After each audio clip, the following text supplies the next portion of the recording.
This is dangerous, man. I'm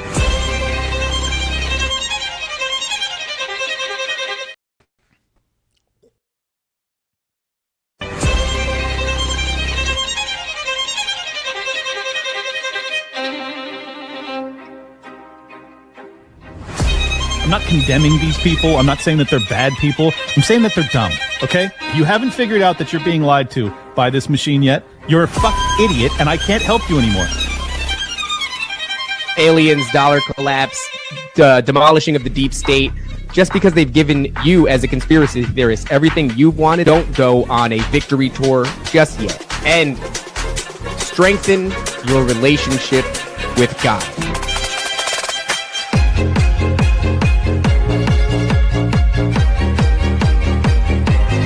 I know that we're almost in World War III. I just don't care that he retarded. And everything above that is a disrespect to God.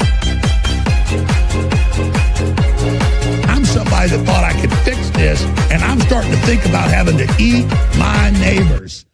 I'm going to eat my neighbors, and I'm going to get assassinated by Azov Battalion. Welcome to Dangerous Retards, episode number 5. Thank you for tuning in. And yes, we are dangerous. And oh, might I add, we're retarded. I'm joined by TOPLOBSTA and David, a.k.a. Raven. What's up, guys? How we doing? Dude, that guy got some air. That guy got some hang time. I don't think I've ever seen a body, stay suspended in midair for that He's long. okay. That was pretty impressive. I think he made it.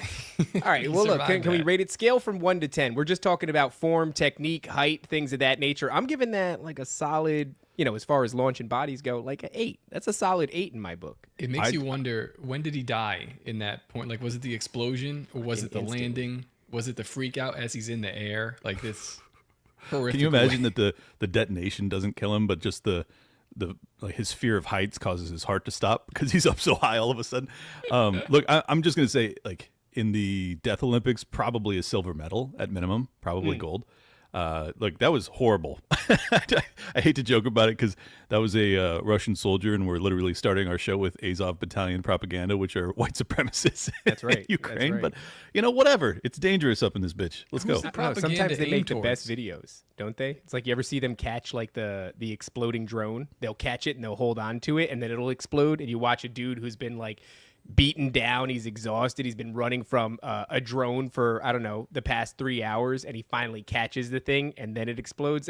There's a certain art form to the videos that are coming out of that war, and harrowing as it is, you got to appreciate art where it exists.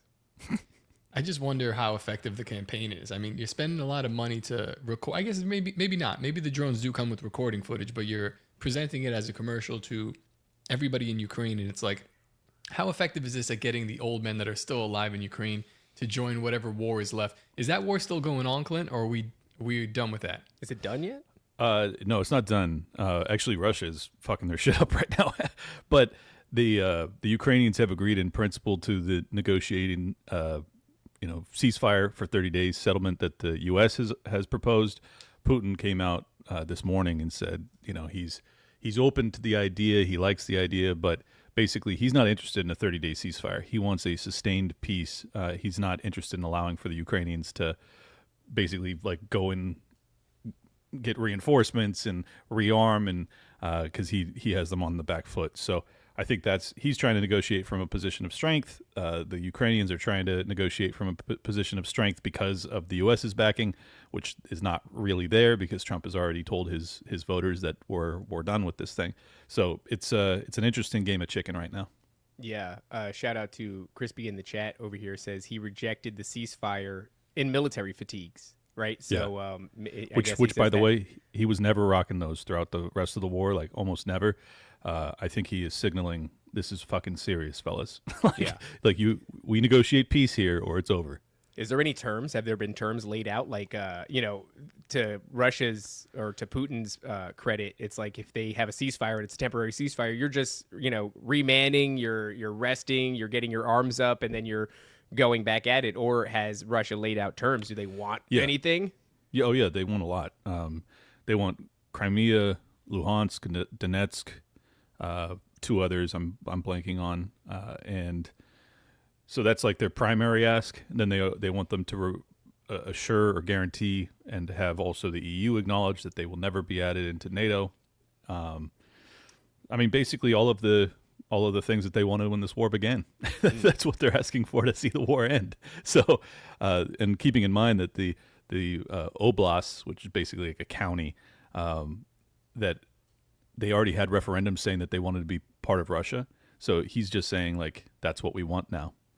So it's just so sad because like I don't know, some people say 1 million people died, certainly hundreds of thousands of people died, and it looks as if the outcome of this will likely be exactly what Russia wanted when it began. It's like, wow, so 250,000 dudes could have just been alive right now. But so nope. A big waste of time, a big waste of resources, lives, and money. Awesome, that's cool. Sounds like it doesn't look like Ukraine is in a position to negotiate. Looks like they kind of just got to give him what he wants. That would be the smart move, no? Oh well, yeah. I mean, just because they can't win, but simultaneously, even though Trump and Vance in the U.S. are signaling that we're out of here, you've got the EU, which just proposed I think it was 800 billion, I don't know, euros or whatever dollars, to bolster their defenses and as well as Ukraine.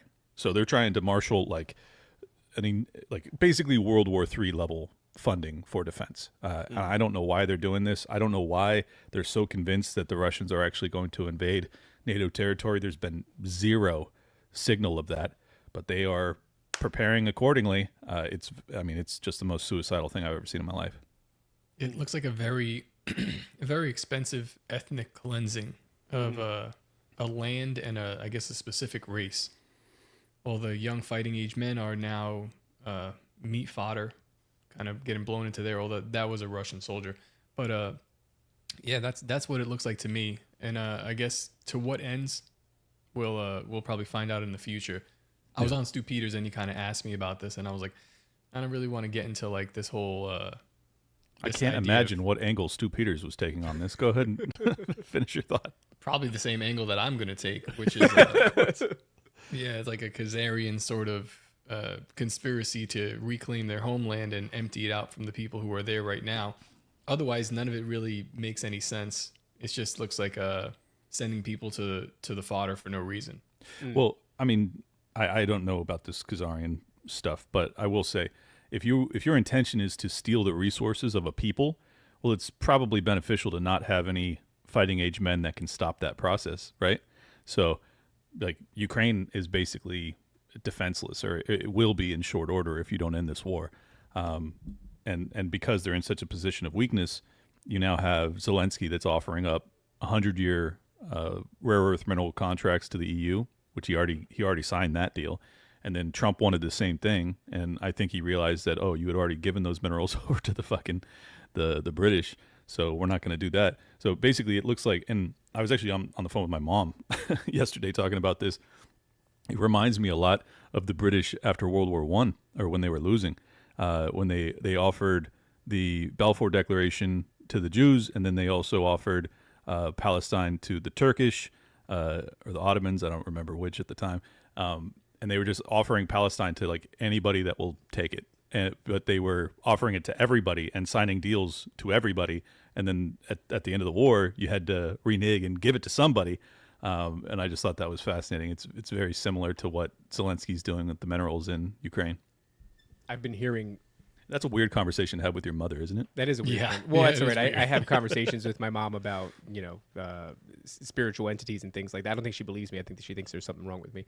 But I've been hearing baseless and unfounded rumors on the internet that certainly can't be true. But I'll ask nonetheless. Is it true that they are conscripting special needs people, retards in the Our people are being conscripted? Our own people. Yes. I refuse to believe that. No, I've heard that. I have heard that. I have heard that too.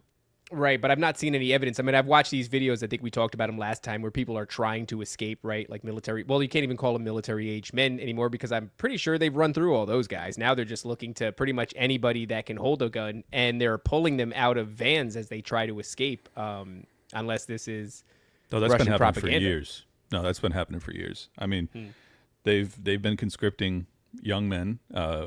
25 is actually the lower range, 25 and up. But the bunch of people in the U.S. side of our military complex were trying to get them to drop it to 18, which would basically like just just obliterate Ukraine for the next millennia. Like you'd have no young men. I mean, it's one of the saddest things I've ever seen, and it puts me in a weird position because I've advocated so strongly to stop the aid to Ukraine.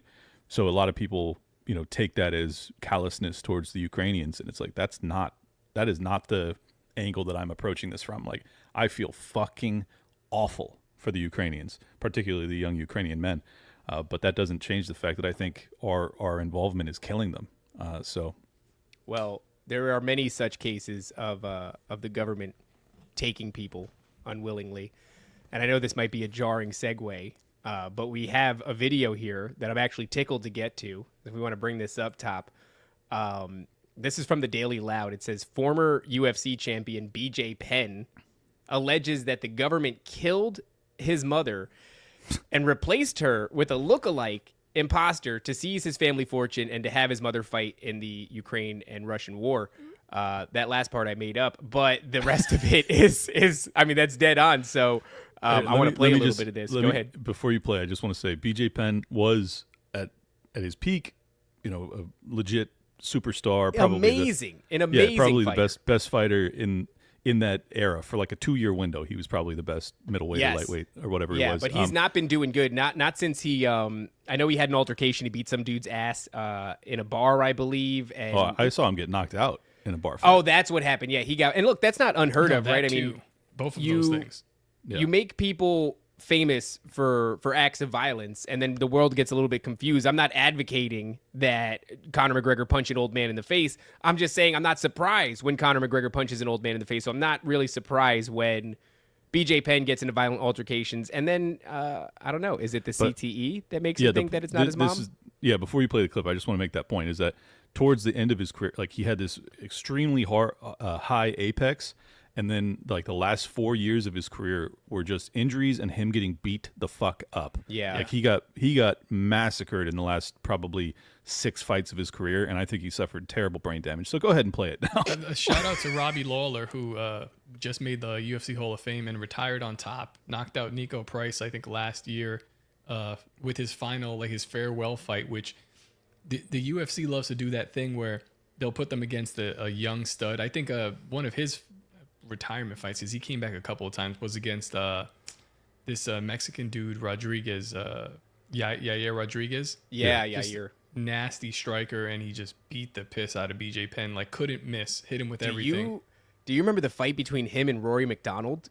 Good God, what a war! When people come out of I think I've heard people say that, like, Demetrius Johnson or Mighty Mouse are great examples of guys who, like, I guess because they're lightweights, they're not taking a lot of big shots, but they also move so well, in those lighter divisions, like head movement and everything, and footwork is phenomenal. So these guys managed to get out without the crippling brain damage, the CTE.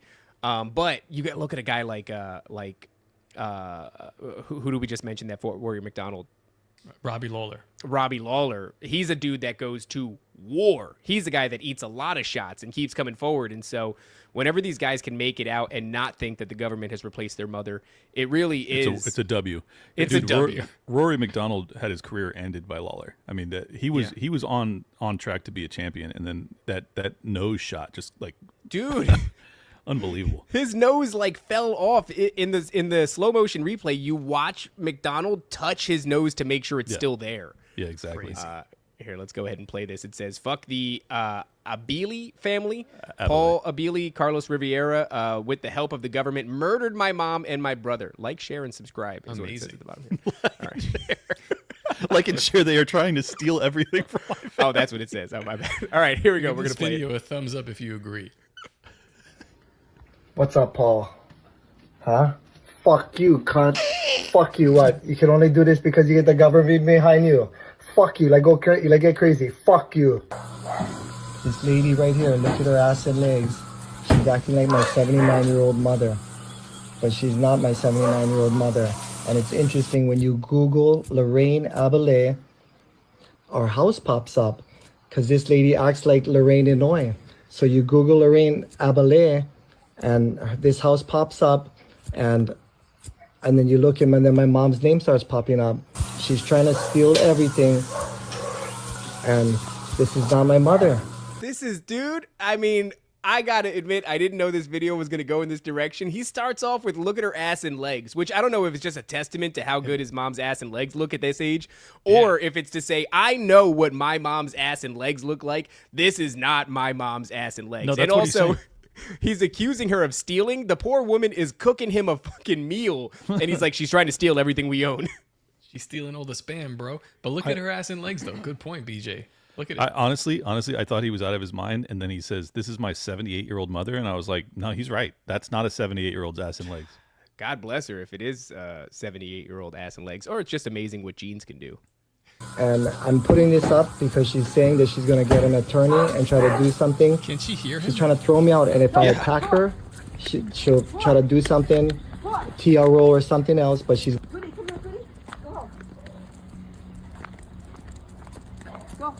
Damn it, dude, I love this. This lady's love how- infiltrated his home, and she's walking his dog. He's like, she's trying to steal everything I own, but she's walking his dog. He's taking the video, and she has no idea he's going to edit it later and say, like, I don't even know this bitch. No, I think he's saying it right to her. You fucking bitch, you're not my mom. I love it too, because he's like, she's threatening to, like, get a lawyer if I do anything. I'm like, yeah, you're a UFC fighter, dude. You just got beat up in a bar not long ago, and now you're accusing your mother of being a lizard in a rubber mask. I mean, she's probably scared. She's probably scared. She's probably trying to tell him, like, yo, if you beat my ass, I'm gonna fucking lawyer up, man. I'm gonna lawyer up. I'm just look at the freeze frame though. That's not the ass and legs of a 78-year-old. I'm not gonna lie, Clint. You're kind of right. We're talking about the wrong thing here. The right thing is that a What wig? if, what if I mean, he's she's got telling the great truth? I know, like the obvious answer here is like this dude's brain damaged and he's lost his shit and he's thinking that his own mother is trying to rob him blind and he's been body snatched and replaced after being murdered. But she doesn't look 78. But that ass, though. She looks good. That dude. But that ass, like Your Honor, that ass though. That's my defense. Your Honor, Exhibit A, ma'am, will you please turn around 180 degrees and show the jury and the judge your ass, if you will? Yeah, Look at them I can haunches. testify, Your Honor, that is not a 70. Look at that hind quarter. It is kind of a funny thing. It could be reality, right? I'm open to the idea. I'm open to a lot of ideas. I just think about how horrifying it must be to be the federal agent tasked with wearing a skin suit that is BJ Penn's mother. Like, you're going to masquerade as a 78-year-old woman. You're going to look just like it. Yeah, I know. She goes, hey, do you have anything for the bottoms? I'm like, bottoms? No, just put on some jeans, lady, and get into that house and start stealing BJ Penn's shit. Imagine what how about scary that is. What about my incredibly taut ass? he'll never buy this. Believe it. He'll never notice. He'll never notice. You're deep undercover. It's fine. It's like, but Here, yeah, want to bring this up? Let's finish this last 25 seconds. yeah. Come on. Get off the road. The Get off the dog road. seems to know her. Right. They can smell lizard people, can't they? Once again, great ass. She's just totally oblivious to this. Her son Well- is like plotting to kill her. I mean, he certainly presented a lot of compelling evidence in that accusatory video that he put Yes, out to millions of people. One ass, two legs. Completely not my mother's ass or legs. Then he showed the face of what appeared to also be his mother, who was a congresswoman in Hawaii. I know that they fucked with them a lot. I know that BJ Penn has had some issues with the Hawaiian government, especially from COVID, like the things like that. And I know that he's like insanely rich. His family is very rich, which Yeah. it's always been a question like, what's wrong with this guy? Why is he fighting for money? And like Oh. fighting in the way that he is for like, he was ready to die for money and coming back well into his older age when he shouldn't be fighting. Yeah, He's he got fought money. like up to 40 just to get brutalized. Not smart. Yeah. Yeah. Well, I was just looking it up. It turns out she was a congresswoman, and it apparently she actually and I understand the video now. Suffered in a car accident. She's an amputee. She actually only has one leg. So the reason that he keeps zooming in on her ass and legs is because She's got two. she's got Plot two of them. literally thickens. It thickens with 3 C's.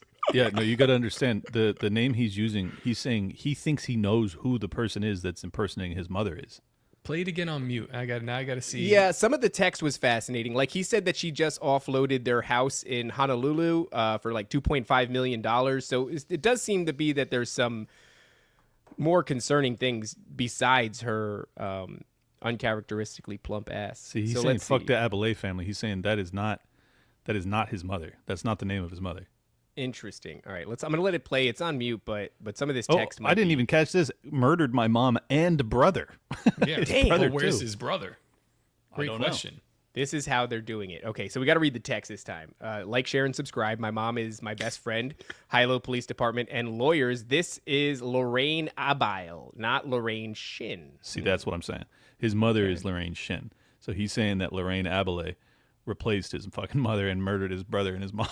Damn. I mean, dude, if this is true, look, I mean, I know we're making fun of BJ Penn here because this is a funny thing, and I would hope he has a sense of humor about it and doesn't mercilessly beat our ass, but I think the three of us together can take him. But there, who knows? Maybe there's something I don't more think to so this. either, dude. No? Fuck, damn, dude. Didn't somebody beat him up at a bar? Yeah, but he got sucker punched though. Lorraine, see, this is crazy. This is like schizo posting to the max. We've got a lot of red on this screen. So Lorraine Abile Hilo Hawaii is what he searched in. The Abili, how would you? Whatever. Abile, god damn Abile, it. my mistake. Family, Lorraine Inuyu. These people, they have bad names. Plus the government trying to steal Penn family money. Heidi Abile, Lorraine Abile, God. whatever the hell you said.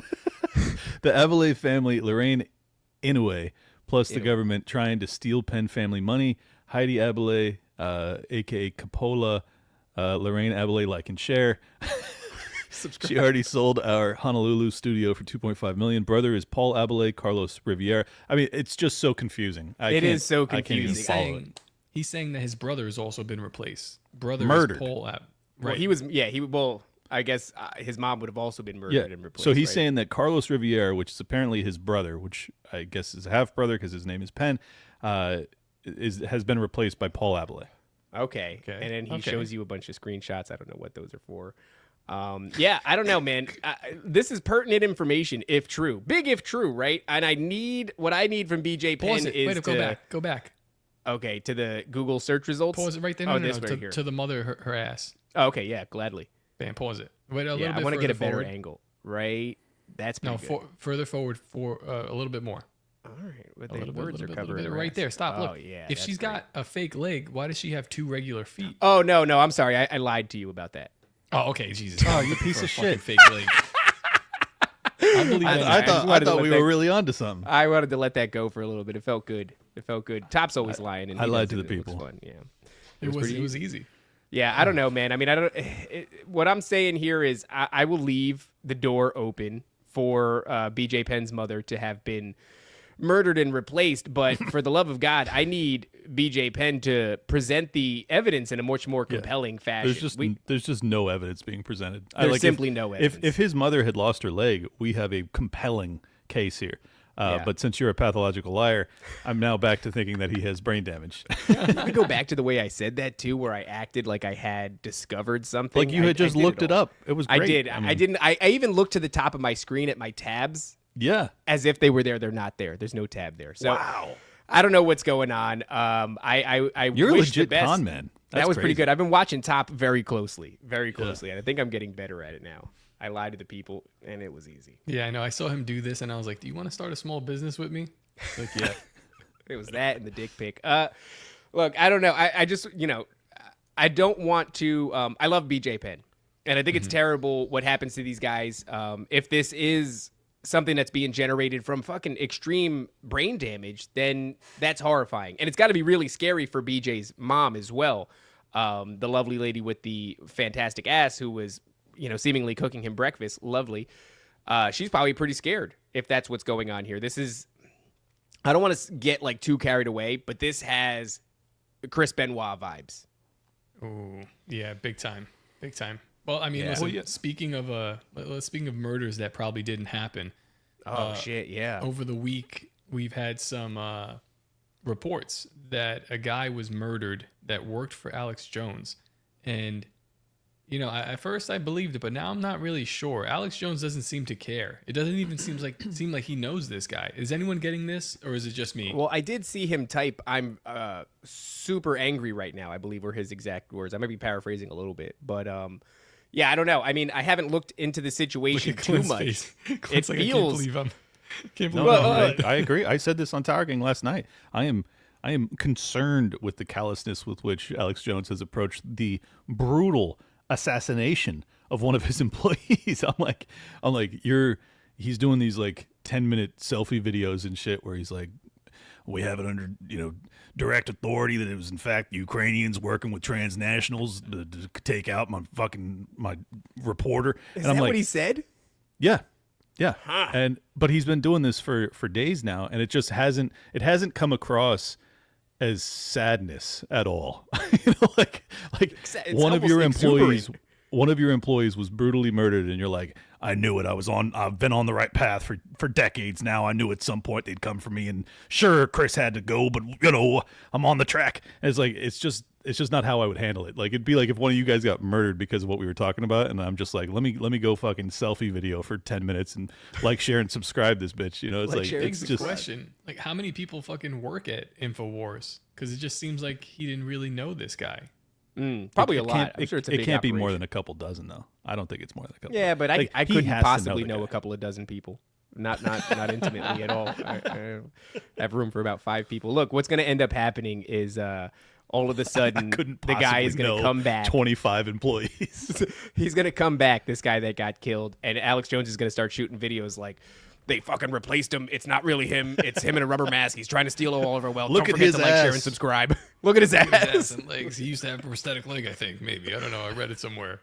You know what I do like about the death of this guy is that it does something to the content creation sphere. Where I don't know who said it. I think it might have been listening to Ari Shaffir years ago, and he was talking about when comedy used to be dangerous, and then there's an ebb and flow, a cultural ebb and flow where a lot of the people, maybe even for the past decade, you can say, have been doing stand-up comedy to a lot of success, and they've been kind of playing it safe, dangerous, as Sam Tripoli would put it.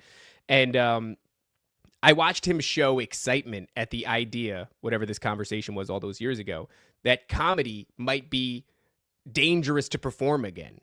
And I'm wondering if content creation is now getting to this place where it's actually dangerous. The danger used to be you get canceled.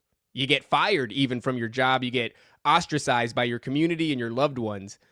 But now you get murdered? Is that what's happening here? Because right afterwards, Chase, who still works there, apparently had been swatted twice now, I think, since this story unfolded. And so, Nick Sorter last night too. His father and his sister got swatted. He's just like an ex-reporter. Look, I agree with your assessment, and I think this is actually to tie it back into the Tate issue. Like, that's the main reason I took interest in the Tate case, a year ago or 2 years ago, was because I recognized that these guys had tremendous influence, and they were being presented with charges based off of a lot of anonymous allegations, and no evidence was being presented to the public aside from like these sporadic videos that the girls then come out years later and they say that was consensual. And you're like, so it just struck me that, like, if you're in this sphere, that there's a real danger that you face serious jail time. I mean, and those guys face serious jail time, and they still might. You have the AG of Florida that's now coming after them, and so that's the reason that I was concerned about it. Not so much because of the Tate brothers, but because of like the canary in the coal mine aspect of it. And then that's the other reason I've been so defensive of Alex Jones for all these years, is because they tried to hit him with they did hit him with $1 billion of fines. It's like, if you're not able to extrapolate out what that lesson means to you, no matter how you feel about these guys, like, I just don't think you're thinking deeply enough about it. There's another side to the coin, which is something that conspiracy theorists like myself, I've entertained this line of thought, and it goes something like, is this have they picked a martyr to make an example of, and does it necessarily have to have had? So in the case of Alex Jones and all this money that he owns, the families of Sandy Hook, it's like he's never going to pay that. He's still on the air. He's still crushing. I mean, well, he would say not the case because he just had an employee get swatted, another one get murdered. But Yeah, but from think where about I'm the sitting, freed up payroll. I mean, freed up payroll, right? You got a little bit of extra cheddar to spend. I'm looking at this extra 60K in the coffers every year. That's right, baby. I mean, there is a part of me that goes, well, you wouldn't actually have to ding Alex Jones. You could just make theater of it. And what that would do was you make an example of the biggest conspiracy content creator, and everybody else kind of falls in line because they get a little afraid. So, there is a lens that you can look at this through, which kind of suggests the same thing. It's like, I'm not saying that this guy didn't get murdered. Who knows? Maybe somebody did murder him, but is this a way of setting the tone, right? In other words, the implications being that content creation is dangerous again. Is that what they want us to believe? And is that going to then result in people pulling back and getting afraid to touch on these things? And what do you think he touched on that got him killed? Well, he talks about so much shit it's impossible to know. Or you're talking about the guy that was murdered? yeah, the writer. Yeah. What did he write? Well, it could just be that Alex has better security and they went for a softer target, that they're just trying to basically intimidate Jones, but that ain't working because he's a lunatic. I don't know. I don't know how to read it. But basically what I'm saying is, if this is true, if this is in fact not just some random illegal or something that killed this guy, and this is in fact state actors or I don't know, corporate actors or whatever that are taking these people out, this is the next natural evolution of intimidation of independent media. From the Tates being, facing jail time, to Alex facing $1 billion in fines, to now people being brutally murdered. That's if that's what we're witnessing, it's not a good thing. I mean, that's a very bad thing. It's Right. almost psychotic to be working to build something where I guess we would be in that space, but I don't know, whatever. Somebody's got to fucking say something. Somebody's got to Right. do it. Hey, it's hard to SWAT us when we're in all different locations, isn't it? No, they just Probably swat one not. It's person probably at a pretty time, easy, David. actually. It's not possible. It's not possible to SWAT 3 people. Definitely not possible. Don't try it either. Don't even waste your energy. No. It'd be a fool's errand. Yeah, I don't know. I just find it a little bit. I mean, it wasn't long ago that Tim Pool was getting swatted back to back, wasn't he? All the time. I mean, all the time. Yeah, he got swatted like a dozen times in a year. This is a standard practice in terms of swatting, so that's nothing particularly novel. But if it's true that the kid was murdered, that's a major escalation. Yeah. Needless to say. Yeah. You know what? I wonder how this is going to perform.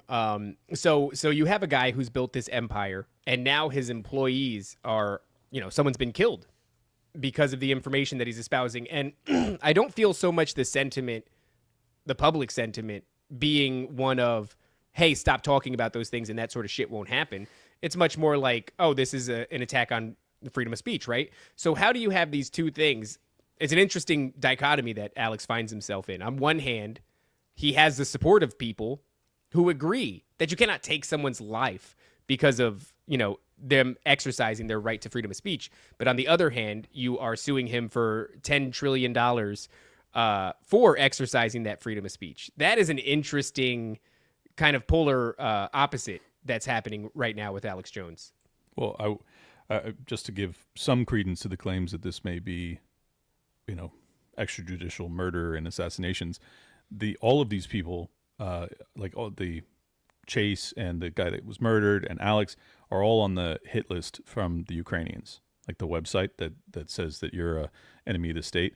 So that was his initial claim, that he thought it was probably the Ukrainians that had ordered it and that they had a hit team that was functioning. Alex also said in one of his little selfie videos that he had known, and this is a major admission on his part and probably puts him in legal jeopardy. So I don't know why the fuck he said this, but he said that he had been told by, high level government officials that there was a hit squad out to get him. So if he knew that and he didn't convey that to his employees, and one of his employees was then killed by that hit squad, that's a fucking terrible thing to do. That's huge. So I'm not making any allegations here because I have no idea. Maybe he had a meeting the very next day with all of his employees and they all knew what risks they were taking, and they continued to go to work anyways. But it's I mean, that would put me in a really weird position if I was like the boss of 25 people and I know there's a hit squad coming to kill us. I'm just like, Jesus, what a nightmare. It's a I guess, weird. but how much of that stuff will you take seriously, and then also how dedicated are you to not stopping? Because Well, my dedication is not really relevant to my employees. I have to convey that to them. They have to also accept that risk. And if they don't do so Right. knowingly, then I'm culpable. Although I would imagine that if you're onboarding at InfoWars, you've got a pretty damn good idea of what you're getting involved with, right? I mean, he's like the mascot for the resistance. He's been doing the damn thing since the 90s, and I don't think that anybody is signing up, and that goes even towards the guy that that got murdered for a time, especially given X and the loosening up of censorship and things of that nature. You might have been under the illusion that it was a safe thing to do, but Yeah.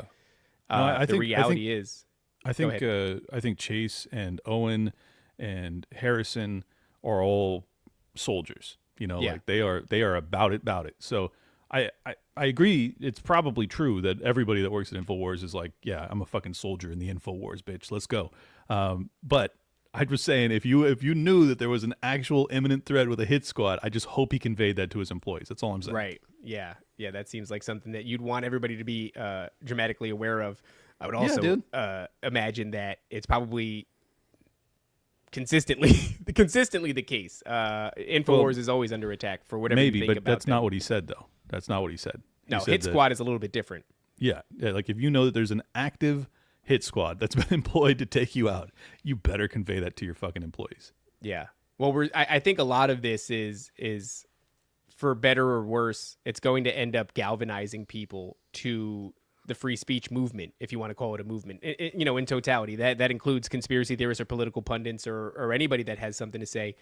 And so I think it's almost like the Streisand effect, right? It's like if you do this to InfoWars, I don't think it's up for debate. It kind of makes it just bigger, right? You're not going to, the guy is going to become a martyr. And in many, unless they take out Alex, because that would be bad. I don't think you can kill Alex Jones. I think he's made of some other shit. I don't know what he's Do you made think- up of.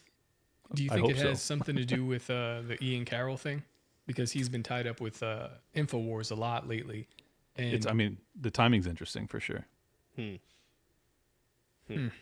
Why? What I do you mean, I don't know. Top, in regards to what specifically is Ian Carroll doing that would, merit a hit squad?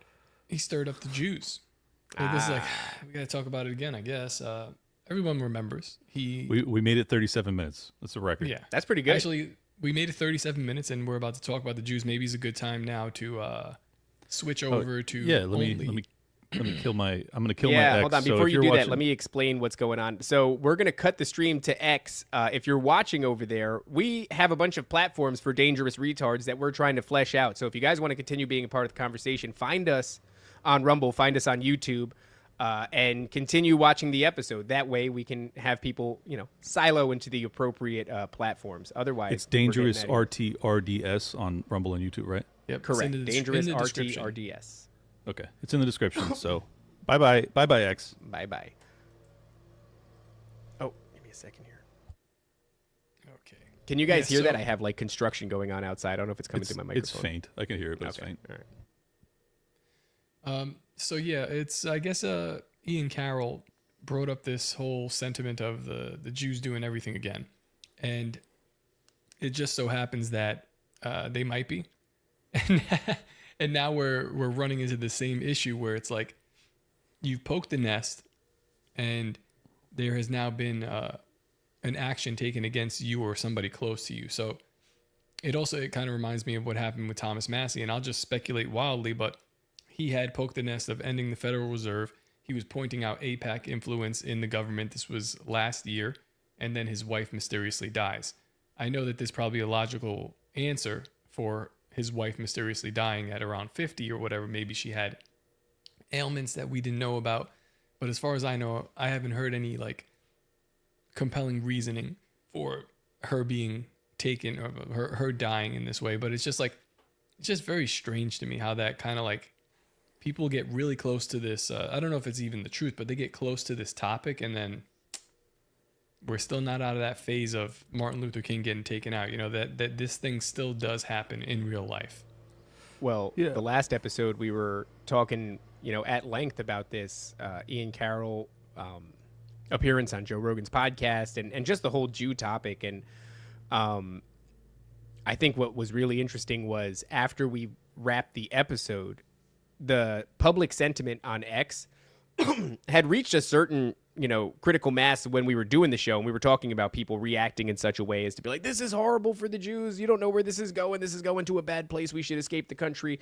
But when we got off of that episode and I looked at my timeline, that was being espoused, that sentiment, by I don't even know how many influential people in the political sphere and in the content creation sphere. It was massive. It was overwhelming on my timeline, was this sentiment. So, and I know we talked about whether or not that sentiment was, justified, or if these people were overreacting.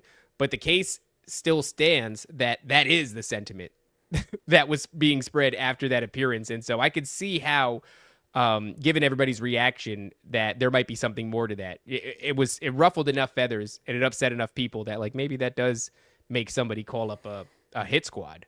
Well, and Ian's been doing guest spots in studio at InfoWars for a few weeks now. I don't know why, but probably because it's the nicest studio that he's allowed to go in there and tell the truth. But given the unbelievable rise of his star and then doing Rogan and then being in the InfoWars studio, sure, it's possible that there's connections there. It doesn't make sense to me why they would take out what appeared to be, a not on camera guy, just a writer for you. It's just like, that's not high profile enough to really send a message. And I hate to be, grim and say this guy doesn't matter like that. That's not what I'm trying to say. Obviously, it's tragic. I'm just saying, if you're the deep state and you're trying to stop this messaging, right, then you probably go for a higher level guy and try to scare the shit out of everybody.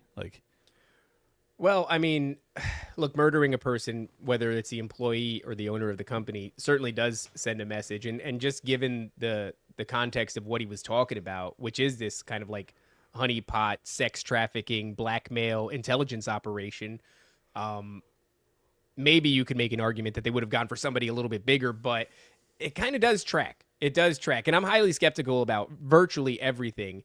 And I think that this could be, and I know this is going to probably ruffle some feathers, but to me, this could be how we're meant to perceive this event. But either way, 1 + 1 = 2. If you go on a show and you talk about a blackmail operation that includes the intelligence agencies, and we're at this kind of point in history where it feels like that veil is going to start to fall apart and we're going to get some real, whatever that means, fucking Epstein Files Phase 2, where they give us a nothing burger again. But either way, the sentiment's still there. We still have this feeling that we're on the cusp of it. And so this could be interpreted as just that, right? These intelligence agencies who have been running this blackmail operation, shooting, a shot across the bow at InfoWars and telling them, don't talk about this anymore. It's possible. I have no idea. Alex said that the guy was shot, quote, execution style through the neck. That's what he said. If that's true, if they made him get on his knees and they shot him like that, that's not just a, carjacking, which was the initial reports that it was a carjacking gone awry. Look, I have no idea. I think it's too early to say definitively, but the reality is that if what they're talking about is true, I mean, if you're talking about high level intelligence agencies as well as governments that are responsible for trafficking children and trafficking drugs and starting wars and creating bioweapons and if what Alex Jones has been talking about forever is true, then yeah, these people are fucking immensely evil and unbelievably powerful. Why would they not be killing people like him? So I don't know. TBD. It kind of gives me an eerie feeling about that the Cliff High prediction, where he says, I guess like in the middle of this year, there's like a Donald Trump at a Thanksgiving table saying like, wow, look at what we just went through. Look what we've been through. I think about that often. And when that shoe is going to drop, because we're on the cusp of something happening. And I don't think we quite understand what it is yet. So this might actually be bigger than, all jokes aside about like what I said about Alex Jones not even knowing this guy and Alex Jones kind of playing up this media side of it. But maybe that's even the right move on his part to not, not show weakness, but play up this side. Like, we are still going to beat this drum of speculation, conspiracy. We're not going to stop, saying things that are crazy, even if they're not true. So, I don't really know. It's just a confusing event to even like be a part of peripherally. I feel like that kind of stuff doesn't happen as much as we're used to, but it's probably going to happen a lot more. This is why I'll never be at Alex Jones level, because I don't have it in me to capitalize on tragedy. There's just no way. Like, I would be. I can't be there because I can't remember the names of more than 5 employees. So right. So you could capitalize on it based out of callousness and yes, and because I won't damage. have any feelings. I wouldn't even I didn't even know his name, to be honest. Rest in peace, whoever he was. I'm personally not interested in breaking news. Like, we had the first Bohemian Grove that we did, we had a guy that was in contact with us talking about some families. It had to do with, like, do you remember this guy? Jewish families and stuff like that? Yes, I remember that. Weird. He wanted to have a call with us. Basically, it was a guy who was Jewish and was saying that he was related to, these really high-ranking rabbinic Jews who, allegedly control all these world leaders. And then what he does is he goes to prove, like, he's like, here they are constantly hanging out with all these world leaders, and they're doing very dominant things. Like, they're standing next to Trump, but they have their hands on him, which is kind of like a body language, like a dominance thing. And then he shows us that he is definitively related to them. And then he calls us and he's crying. And I just know in that moment, I went, whatever this is a fucking bad idea. I don't think this is a good idea. We met with him, but we didn't record it because I'm like, what kind of show is this going to be? What is Nephilim Death Squad? And it was early, and it could have been that kind of like chasing the dragon show. And the guy was presenting us stuff that, like, if it's fake, it makes everybody look insane. If it's real, it's incredibly dangerous to talk about, especially at the time. This was not like post Ian Carroll on Joe Rogan days where you're kind of talking about this all willy-nilly.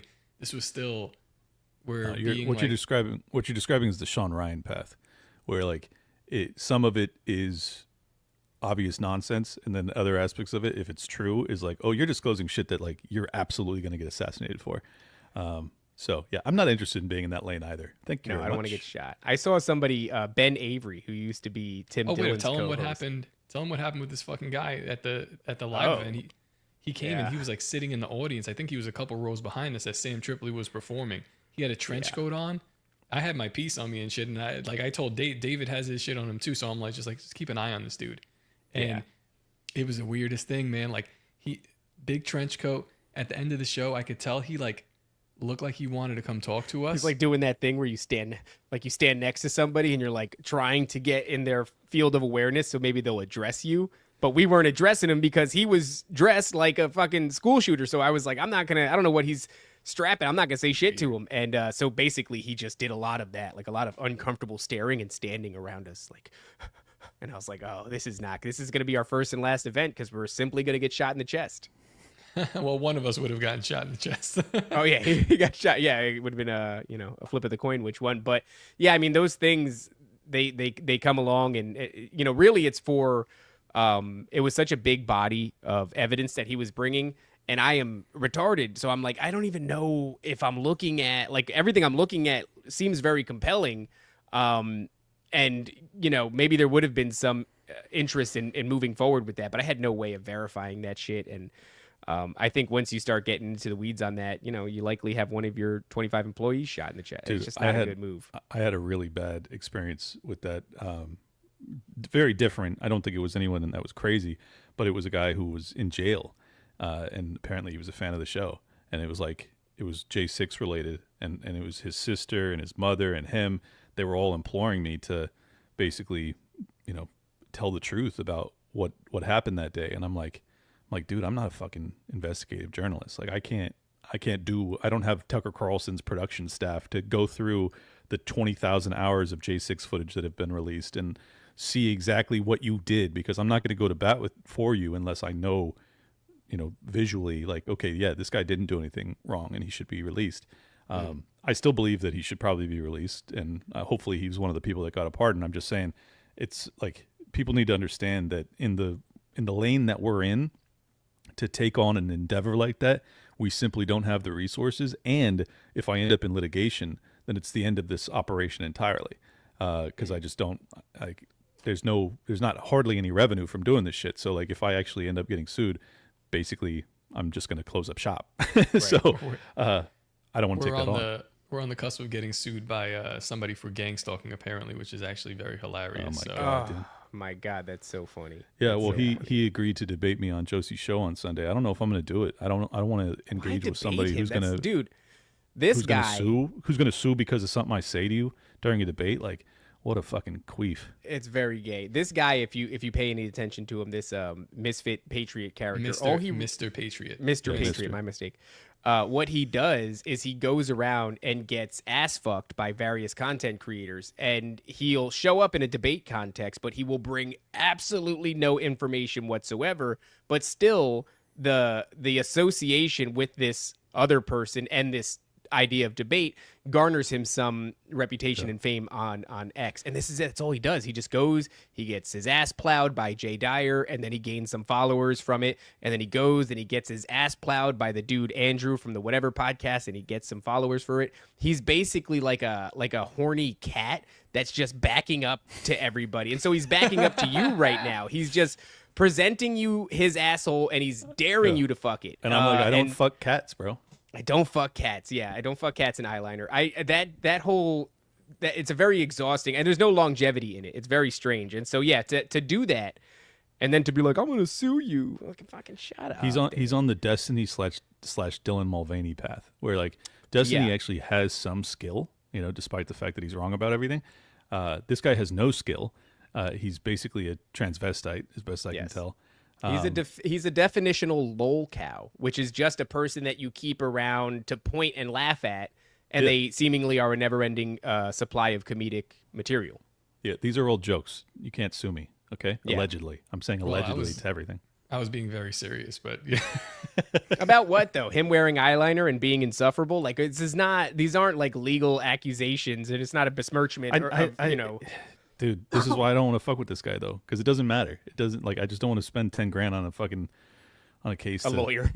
Yeah, it's like. Well, you don't have to, Clint. If you look, you can see what he does every time. He has no information. He just gets butt fucked. So, he's just gonna do the same thing to you, and that's gonna be weird. And he's got like a masochistic kind of a bent to him. I think the entire thing is after he fought Bryson, he realized he got an uptick in followers. And then that was enough for him. He's like, oh, getting fucked up, which I wouldn't necessarily call it that, but getting fucked up equates to some sort of follow. So you don't have to do any work. You don't have to do any research. You don't have to present a compelling argument. You just have to be there. And then when it's over, because you're insufferable and they boot you out of the debate because of that, you then can go, right when I started cooking, he booted me out of the debate. He's too afraid. Next. And that's it. That's his entire formula. So he accuses you of being afraid, and then he goes on to the next, butt fuck session. It's embarrassing and it's strange. I don't think the guy has any longevity in here, in a cultural conversation. Zero longevity. This is why I'm like, should I even engage with this dude? No. I don't think so either. No. I wouldn't want to be with his the friend. sweat off my balls. Yeah, of course you do, Top. I think that we get along fine. I don't think so at all. I don't know why you continue to lie about this. This guy he tried just like 10 hours ago to get you banned from X. Yeah, but So gay. listen, this is what friends do. That's what friends are for. That's what friends are for, baby. Get you banned off X. Yeah, I don't know. I mean, I think it would be funny if he got on Tower Gang. That would be the greatest thing. Yeah, on I'd Earth. be fine with that. Yeah. But to I just spend don't any amount want to of take him time seriously. That's exactly what I was going to say. To spend any amount of time trying to treat him like a person who deserves respect and deserves nuance and deserves a conversation, that is a fool's errand. There's no The reason most to do respect he's going to get from me is I'm gonna refer to him as Mr. Patriot. That's Mr. it. Patriot. That's as much respect as you get, Mr. Patriot. It's just that whole thing, like misfit patriot, screams that somewhere on his body he's got a tattoo of The Nightmare Before Christmas. It's fucking embarrassing. Oh my God. You know what I'm talking about. You know the fucking dudes with the Nightmare Before Christmas tattoos. It's That's fucking a dagger. embarrassing. That's it is the a dagger dagger. because it's true. It's probably right in the center of his fucking chest. A big one right there. Oh my God. One of my favorite things about that guy is the anti-Semitism that he's clearly against. I love how he's like a caricature of what a right-wing boomer is supposed to be. And we see that there was actually a video that you sent just before the show, Clint, which I think we should bring up and talk about. Really interesting video produced by Jordan Peterson. Ooh. Is it produced did I read by that him? correctly? Well, here, finish what you're saying, and I'll read the caption for you. Yeah, it was. I think it was brought up or produced by Jordan Peterson, and it's. It's a let me see. Rutgers University compiled a report that this person authored, Reverend Johnny Moore, with Dr. Jordan Peterson. So yeah, he wrote this. This is going to make your fucking blood boil. Go ahead.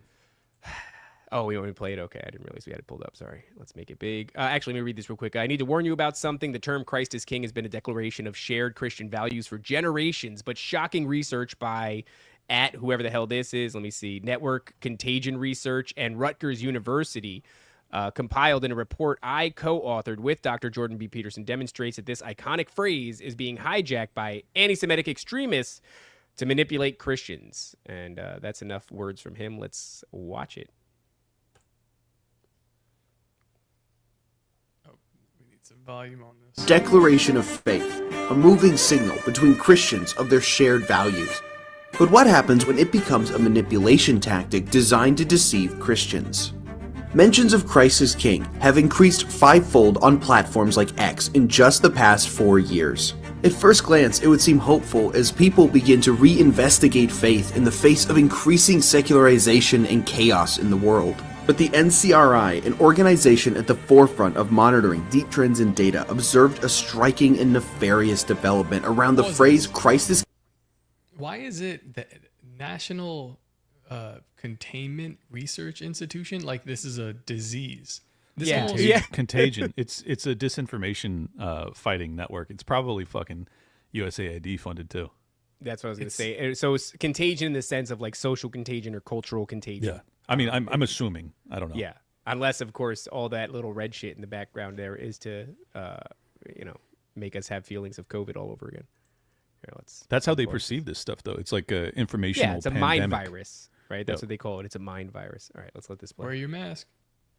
King beginning in 2021. In 2024, more than 50% of all engagements around Christ is King posts were there's Jake Shields. driven by extremist influencers. The word extremist gets used a lot, and many are understandably skeptical at its use. But we're talking about people like this. I used sex as a tool to make women love me so they'd obey me and live in my house and make me money.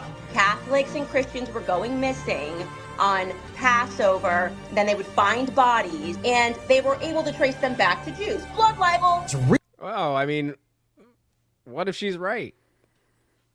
That didn't feel like an appropriate thing to put in there. You can definitely, when Andrew Tate's talking his shit, that you can see that as being a little bit like abrasive or like bro-centric, and maybe that's distasteful to some, but what did she say something that wasn't true? I don't know. Real Africans, on average, have an IQ of 65. Posts like these achieved over 13.6 million. I don't know. What did anybody say there that was incorrect? Or I guess. right. What's the fucking problem here? All right. Are we talking the truth or not?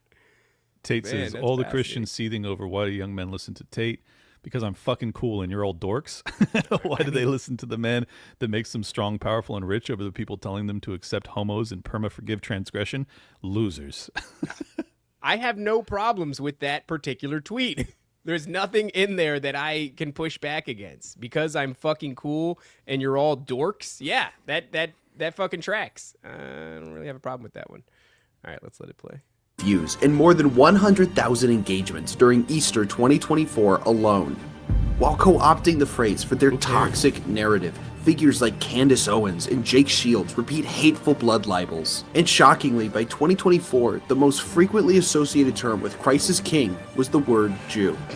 The intent is clear.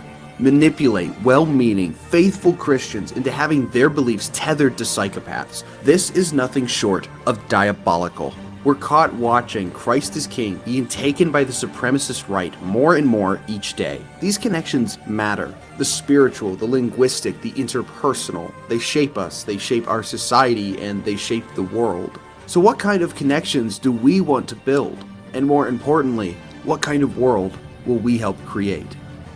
So I just want to say that they're talking about Christ is King getting co-opted by people that aren't Christian in their heart, but there's no discussion about who is co-opting the term Jew and pretending to be Jews when they're not. That's kind of what got us in this whole situation in the first place, I would argue, because we had that conversation on the last episode. What is a Jew? Matt Walsh, for the love of God, please help us find out what a Jew is, because we don't even know what the fuck it is. And there's no conversation on the mainstream being had about like, well, what about people that are pretending to be Jews, right? In the Bible, it talks about those who claim to be Jews but are actually of the synagogue of Satan. And that's not even, you don't even have to go biblical to start to explore the idea that somebody would see fit to co-opt a religion and, you know, shroud themselves in it and then use it as a shield to avoid persecution. No one's ever done that before. Nobody's ever done that before. So we're talking about Andrew Tate like saying pedophiles Christ in the is King. Catholic Church. Never happen. Right. But this sort of thing happens all the time. So I just love that we're talking about influencers who are co-opting a simple phrase and how they do it distastefully, right? And I guess you can kind of make an argument that this could lead to, and I kind of agree with that, could lead to this larger Jew-hating sentiment. That's kind of what they were saying, and they didn't have the balls to say it outright. But the same thing is happening to the Jews. There are people that are subverting our culture and doing all kinds of fucked up shit, and they're calling themselves Jews, but I have some pretty serious doubts about whether or not they're real Jews. Let me just give the definition for the audience, because this is a very specific term. Matt Walsh is taking too long. A blood libel is a false accusation that Jewish people murder Christian children to use their blood in religious rituals.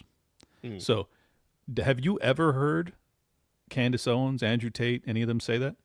I've said it, but I don't pay attention to what they say that much. But I'm just saying, I don't think that's what they've said. So for them to argue that they've killed Christians is like, well, that's irrefutably true. Well, that's happened in Palestine. That happened last year. What she was saying, though, in that specific clip that they clipped of her, is that Jewish people were caught taking and killing children. This is like all throughout the Dark Ages, all throughout like the 1500s and stuff. Like most of the time when they get expelled, there's been multiple instances of them catching and doing things to children. There's artwork of it, like warning people to stay away from them. So like, listen, I don't know. Did it really happen? I don't know. I wasn't there, but it seems like there's a lot of artwork and testimony to support that it did happen. I would like to know why it's happening and not just that it's bad. If I say like, hey, what the fuck was that? Like, did you guys do that? And that's kind of what we're left with. We're just left with the question of, did you really do that? Because I didn't think that. I thought you were our greatest ally. I thought you guys were friends of ours. Something else I've never heard that.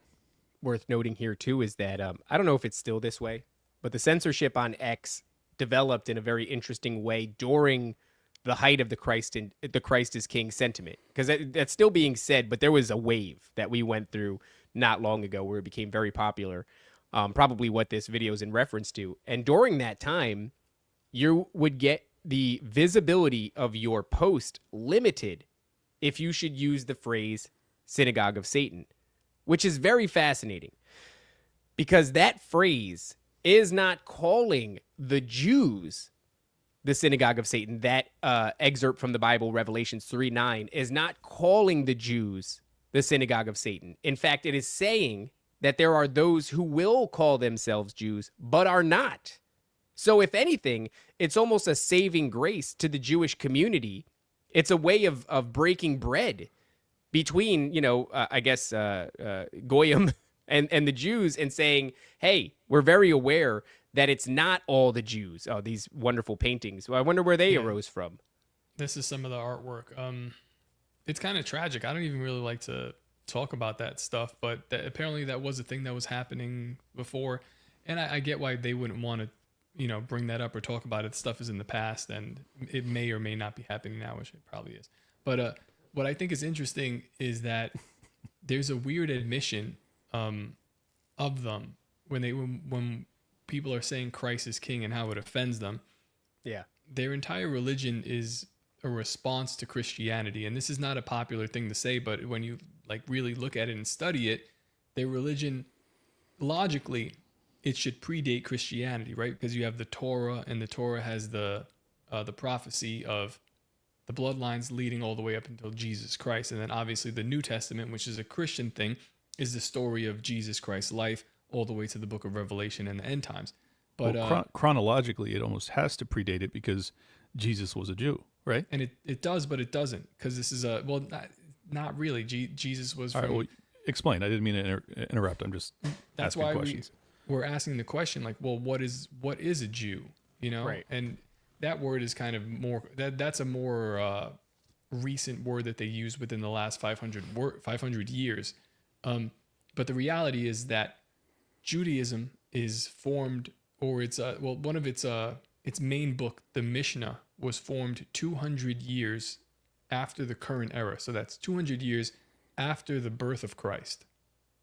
So it does not predate Jesus Christ. Now the Old Testament does, but the Mishnah is like different things, like how we're going to go about doing agriculture, how should women be treated, the law, how we look at animals and shit like that. The age of consent. Oh no, that's the Talmud.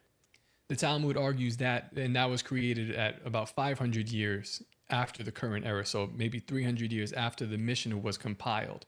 And now the Mishnah also uses the Hebrew Old Testament, which these are very different things, though. The Hebrew Old Testament and current Judaism are not the same thing, but it's compiled within the Mishnah, which does not predate Jesus Christ. As a matter of fact, it's just a response to Jesus Christ. So when I look at that, it is very clear to notice that, yes, you've formed a religion after Jesus Christ came back, did what he did in response to Jesus Christ and Christianity.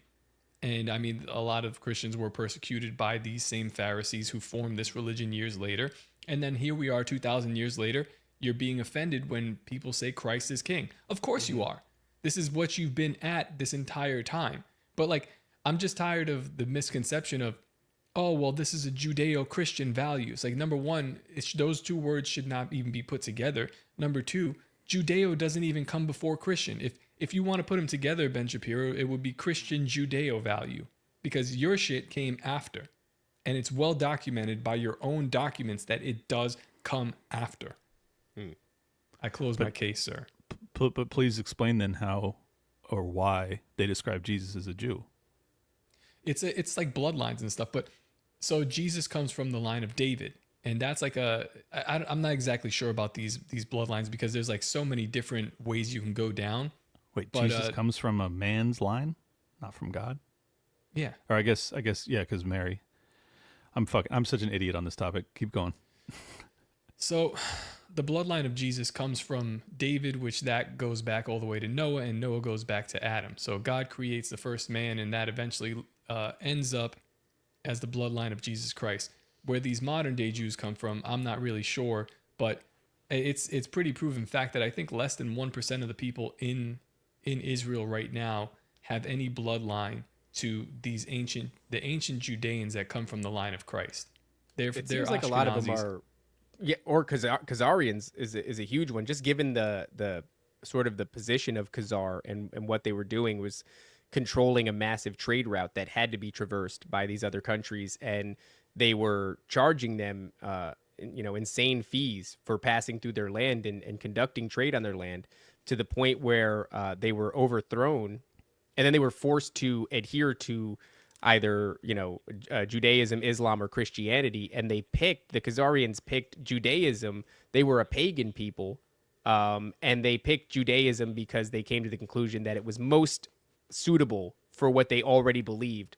And I think much like Santeria or like hoodoo or voodoo, where you find these Catholic saints being venerated, but somehow they're synonymous with voodoo, right? Because that's a lot of what like Santeria is they're dealing with Catholic saints, but they're not at all really Catholic saints. They hid their original pagan belief system within Catholicism to avoid persecution. I think very much the same thing happened with the Khazarians. And so even like the charging people insane prices to do trade on their land and shit like that kind of like plays into the modern day trope of the Jew. I think what's the most important question that not a lot of people are asking, and I know I said this on a previous episode, it's like when you say Jesus was a Jew, when we think of Jews today, at least in the negative connotation, we're thinking of these kind of like snide people who rip people off, they rub their hands together, they control these industries, they subvert and they pit people against one another. Maybe they even start revolutions, to sort of, what would you call it, destabilize an area, and then find themselves in the administrative positions afterwards. That's not what Jesus did. So it's a weird question to even ask, right? It's like, wasn't Jesus a Jew? And then people get mad at it. Yeah, don't fuck with Christianity. Jesus was a Jew. He wasn't advocating for pornography. He didn't own a porn company. He wasn't, running slave ships or subverting a culture or spreading immorality. He didn't do any of those things. So the question is almost moot. It needs more nuance. The question needs to be asked more pointedly. Yeah, well, that's basically what I'm doing is I'm trying to figure out why people say that. And so is your argument, Top, that, or I guess either of you can answer this, is your argument that he comes from the bloodline of Adam and Judea, like the Judeans, therefore he's Jewish, but the established religion of Judaism came after hundreds of years after his death? Is that what you're saying? My argument is that it's like they weren't even calling the people back at that time Jews. Jews is like it was a more modern, maybe 500-year-old slur that's used against. So they were calling them Judeans or what? They had other names for them, but like I guess Hebrew would be more accurate. I don't know, but that's why it's so convoluted. Like we group Jews in this huge pile and then call them all the same thing. But really, there's like 12 tribes, and then among that, after Jesus, like it spreads out even more. They get lost in Babylon. They get mixed up with the Roman Empire, and now everybody's a Jew to the point where it's like if your mother is a Jew, which just means that she's a religious Jew, I guess, or she believes in Judaism, then you are. So no, that's not a bloodline either. It's very strange. And I have family that are Messianic Jews. And that's very confusing. And then I found out that Messianic Jews are Jews that, or I don't fucking know. They believe that Jesus Christ was the Savior, the Son of God, the Messiah. And they make it their mission to preach specifically to Jews. So that's very confusing because in the same breath, you can have atheist Zionists. Like, what even is it? So it's like, is it a religion? Well, apparently you could be Jewish and be atheist. Is it a bloodline? Well, no, you don't have to be related at all. You could just be Jewish. So all of it is like, it's a very difficult question to ask, and one that we sit here in 2025. It's an age-old question, for the most part, and we still don't have satisfactory answers. And I would say maybe that's because it's been convoluted in such a way as to make it so that you can't come to a conclusion, which is a great group to hide amongst. Yeah, I won't come to that conclusion, but I will say I am certainly lost. Yes. I don't have an answer to this. And granted, I haven't spent hardly any time, as you can tell by these very obvious questions, that I haven't spent any time trying to figure this stuff out on my own. So maybe I ought to, but I just think it's just to circle back to the original video, which I don't think we've even finished yet. Have we? Did we play that? Yeah, I think we did. Yeah. We watched the whole thing. Okay. I just think that what's fascinating to me is that moment, if you remember, the reason it became such a big thing is because Candace Owens I think she was in the process of leaving Daily Wire, and also the Daily Wire was coming out and they were producing content saying that the people saying Christ is King don't say Christ is King. And then everyone starts saying Christ is King. And then because people say Christ is King, they now have 3 years later, as everyone's like forgotten how this all began, they then run a video saying there was this totally inorganic rise of people saying Christ is King. It's like, bitch, you planted that seed. Yes, you told them not to say it, and then they responded by saying it, and now you're using that as evidence that there's some sort of anti-Semitic push. That's fucking crazy. You created this phenomenon from its inception. Yeah. So that's what bothers me about this video is that it's like, y'all did this. Like this, and then it makes me feel like, was this a fucking op? Was this an op from the jump? I would say that it wasn't an op from the jump, but like any good grassroots movement, it does not take long before somebody co-ops it, for their own benefit. And so I remember before that happened, I said Christ is King a few times, but that wasn't my own inspiration that did that. I saw like a couple of non-influencer homies who I followed also saying it. Like, these are small accounts just saying it, just espousing Christ is King. And I was like, yeah, you know what? Fuck yeah, man. Christ is King. And so I put it out there. I think what the Daily Wire did is they just noticed that there was an underbelly starting to bubble up. And, so I don't think they, most of these times whenever somebody creates a movement, they don't actually have the creativity to start it, but they have the funds and the resources to co-opt it. And so I think that that's likely what happened. And I think it was probably co-opted pretty damn quickly, and they steered it and they blew it up, and then they were able to. It's just amazing because you go, Well, the Jews and the Pharisees killed Christ, right? I mean, it was the Jews that wanted, what was his name, Barabbas instead, to be freed instead of Jesus Christ. And then all these years later, it is the Jews who are telling us if we say, or the Jews, I put that in air quotes after just the spiel that I went on about who the fuck are the Jews. But it's the Jews who are telling us to say Christ is king is anti-Semitic. I love that. There's some poetry in that. There's some romance in that. It's just hilarious, right? Because it all starts with the death of him orchestrated by the Jews using the Pharisees as their weapon. And then all these years later to even say Christ is king, the Jews are saying it's anti-Semitic. It's but kind I of think funny. it's true. I think it is true. It is anti-Semitic, right? In a way, yeah. Like without using it as the term as a cudgel, because a lot of people did use it as yes. It means exactly what they were saying. It was like a slur against Jews. But the reason it's a slur against Jews is, well, one, they made it that way. But number two, like, it actually is. By saying that, you're opposing all the tenets of Judaism. I'm calling your religion, I'm saying, like, that you're waiting in your religion for this fulfillment of the law. And I'm saying it was fulfilled 2,000 years ago. You've been wasting your time doing all these, wrapping your wrists with leather and putting this small cube on your head, covering your head with a yarmulke. All these things that you're doing in your tradition are moot. So in a sense, it sweeps the rug of their entire religion, and I get why they'd be. But then it's anti-Islamic, it's anti-Mormon, it's it's anti every other religion. So I just think that to call it anti-Semitic is to make it seem as if it's a targeted attack when it's not. It's a declaration of your own faith. That can't be. If you perceive the declaration of my own faith as an assault on your own, well, then you're a lunatic. Like, fuck you. Yes. By that definition, Islam is anti-Semitic and Christianity is anti-Semitic. And all you're doing is addressing something that has been true this entire time then.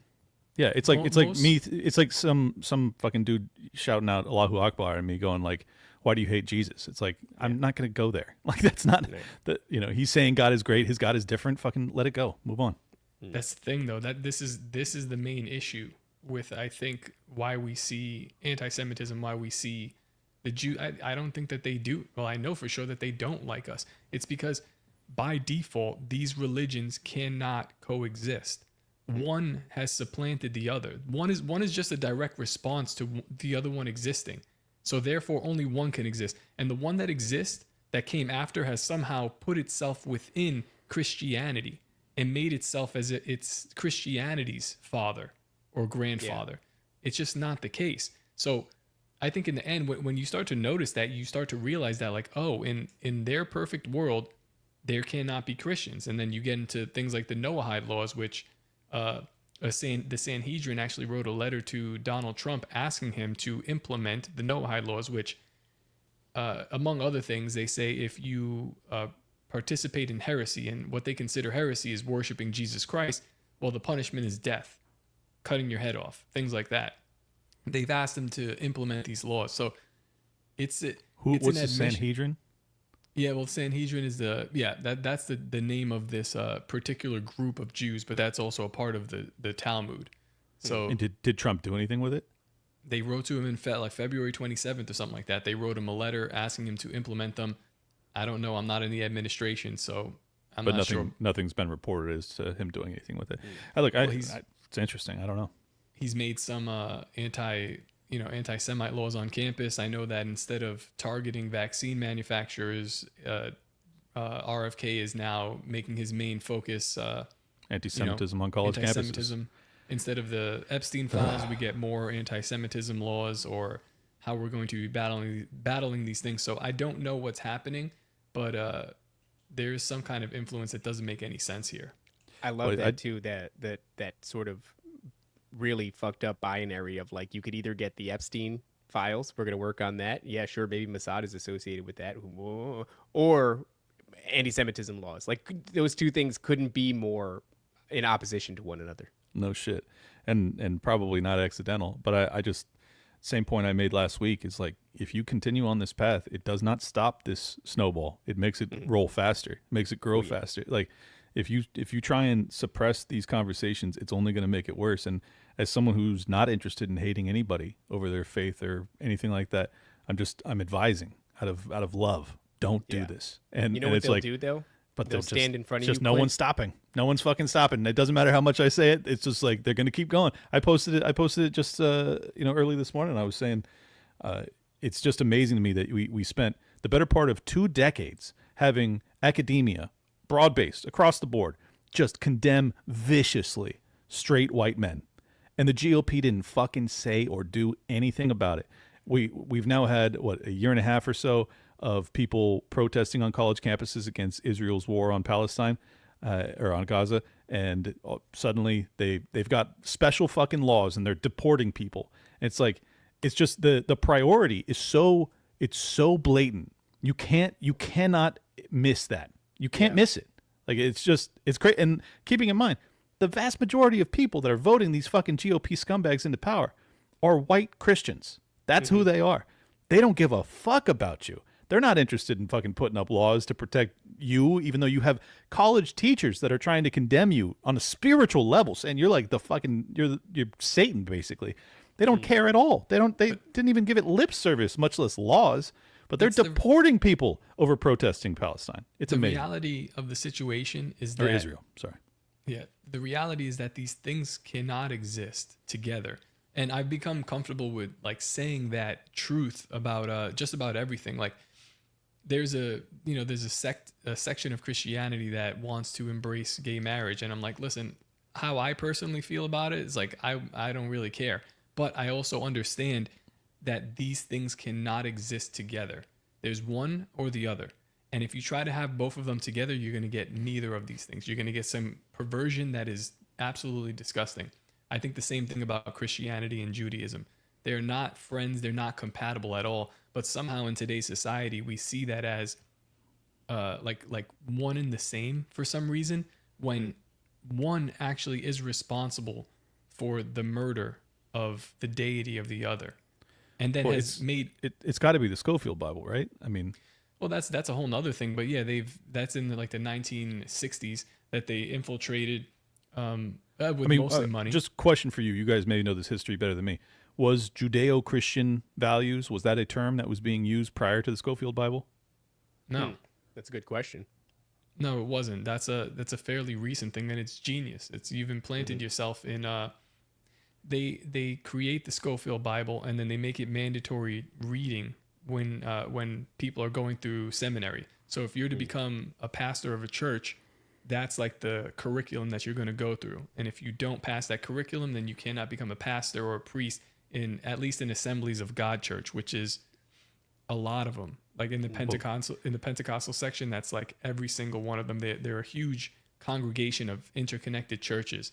So now you have a pastor that's giving a message at the front of that church every week, and this is all throughout the nation, and they've all been taught that they have to read and interpret the Bible through this specific lens that they learned in seminary, which is, instructed and infiltrated by certain people. It's kind of crazy. So you said you don't know how, but you do know how. I mean, this is how they became intertwined. No, I think they were also intertwined a little bit before that, but this is how they definitely really became intertwined. And I think it's the smartest move for them, because it's so insincere. Like when you have an enemy that won't tell you that they hate you, they kind of exist next to you, and then they tell you that they're your friend. That's the worst thing. If they were their own complete separate entity, that would be fine. But them existing within Christianity and the Christian nation, America, is where we run into this problem. Now there's a power struggle. It's almost like the more radical elements of Islam are more honest, about their perception of Christians. It's like, okay, like I get it. No, yeah, there are appreciate that. Yeah, there are some Muslims that don't feel that way, so I'm not painting with a broad brush here. But yeah, I agree. I mean, this is the same thing in politics. It's like, who do you hate more? Who should you be more wary of? Is it the AOCs of the world, or is it the John McCains?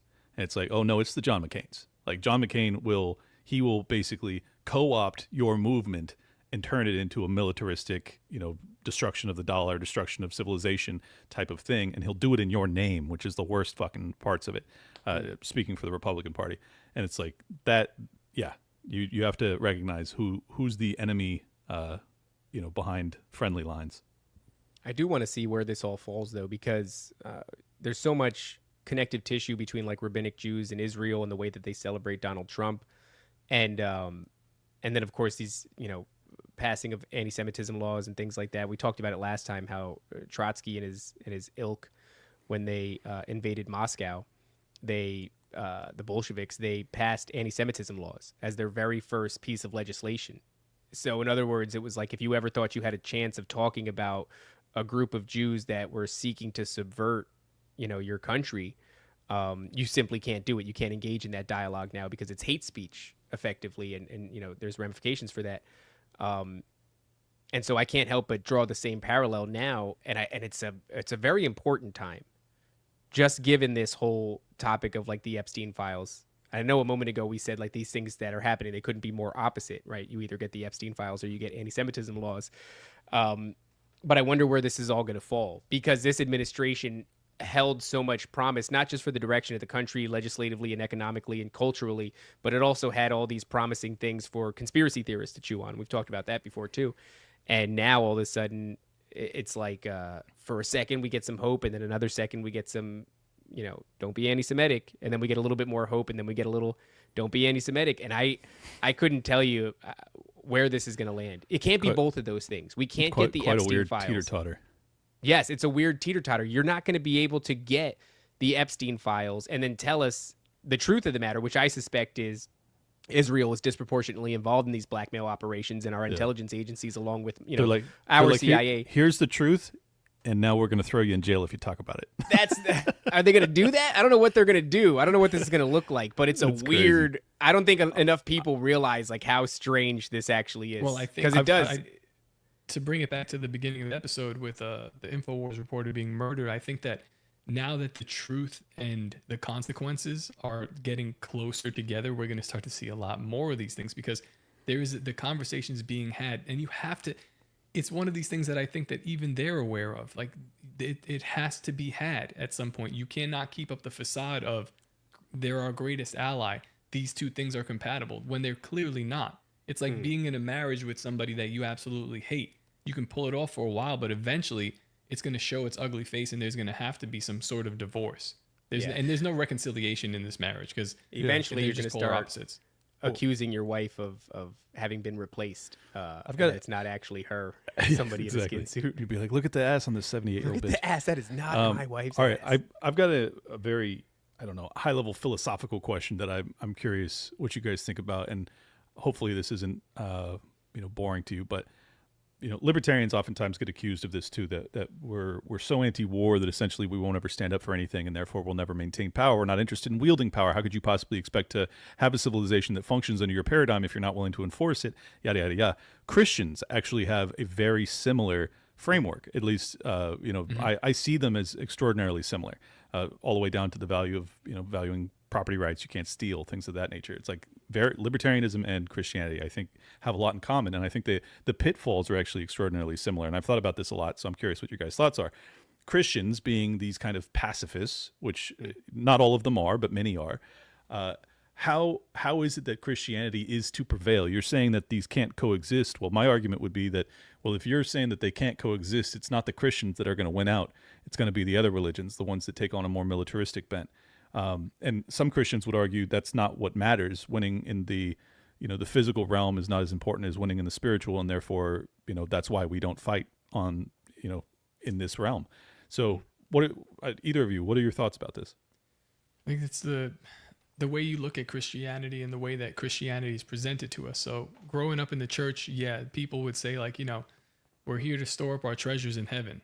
But upon further review of the Bible, it appears that God gave us the earth, and he gave us a birthright over it.